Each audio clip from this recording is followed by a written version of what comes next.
Hi guys, কি অবস্থা? কেমন আছেন? আশা করি সবাই ভালো আছেন। তো আমি হাবিবুল্লাহ চলে আসলাম নতুন আরেকটি ব্লগ ভিডিও নিয়ে। তো আজকের ব্লগ ভিডিও হচ্ছে আমরা সবাই মিলে, আমি, আমার পুরো টিম, আমার ছোট ভাই, আমার চাচাতো ভাই মুন্না, আমরা সবাই মিলে যাচ্ছি আজকে মিষ্টি খেতে। তো মিষ্টিটা খেতে যাচ্ছি আজকে আমাদের নোয়াখালীতেই, আমার পুপিদের বাড়ির পাশেই অলরেডি একটা দোকান আছে যেখানে তারা নিজের হাতে মিষ্টি বানায় এবং তাদের মিষ্টির অনেক ভালো রিভিউ আছে। তো ভাবলাম যে একা একা কেন খেতে যাব, সাথে আপনাদেরকেও নিয়ে যাই, সাথে আপনাদেরকে সবুজ শ্যামল যে দৃশ্য ওইটাই দেখাতে দেখাতে নিয়ে যাই। তো আমরা অলরেডি রওনা দিয়ে দিয়েছি বাড়ি থেকে, এবং সে দেখেন আপনারা যে কী পরিমাণ সবুজ শ্যামল গাছগাছাড়া ওইদিকে। আসলে কথায় আছে না যে গ্রামের মানুষ সবসময় যে যতটুকু তারা হায়াত পায়, তারা শান্তির হায়াত পায় সেখানে।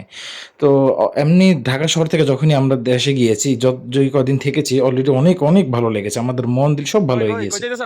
কোরিয়াডি কে মিষ্টি অবশ্যই হইব আজকে? কয় কেজি দম্পতি? 2 কেজি হলে ভালো, 5 কেজি হলে আর ভালো।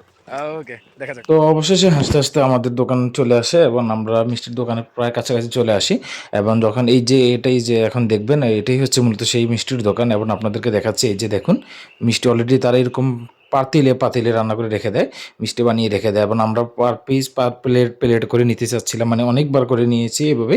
আর অনেকে চাইলে 1 কেজি করেও দেয়, অনেকে চাইলে হাফ কেজিও দেয়। বাট আমরা পার প্লেট প্লেট নিয়ে নিয়ে এভাবে খাওয়া দাওয়া করলাম আর কি। মিনিমাম এক একজন 1.5 কেজির উপরে খাওয়া দাওয়া হয়েছে আলহামদুলিল্লাহ। তো ভিডিওটি কেমন লাগলো অবশ্যই কমেন্ট করে জানাবেন। আমাদের চ্যানেলটি সাবস্ক্রাইব করবেন। ওকে, আসসালামু আলাইকুম রহমতুল্লাহ।